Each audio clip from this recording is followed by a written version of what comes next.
പരിശുദ്ധ അമ്മ എന്തോരം പരിശുദ്ധിയിലാണ് ജീവിച്ചേ.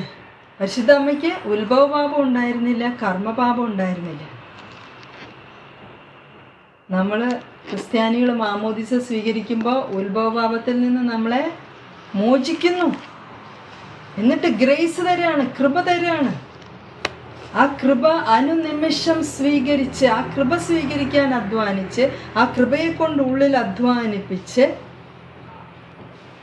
നമുക്ക് ഈ ഉത്ഭവപാപത്തിൻ്റെ അനന്തരഫലങ്ങൾ ഇല്ലാത്ത പോലെ ജീവിക്കാം, കൃപയുടെ സഹായത്തോടുകൂടെ.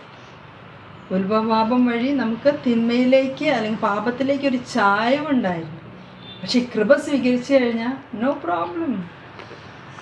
പക്ഷെ നമുക്ക് കൃപ സ്വീകരിക്കാൻ അലസത എന്ത് ചെയ്യും? അലസതയെ പറ്റി എന്തെങ്കിലും നിങ്ങൾക്ക് പറയാനുണ്ടോ? ഉണ്ടല്ലേ? എക്സാമ്പിൾ ആണോ, ബൈ എക്സ്പീരിയൻസ് ആണോ?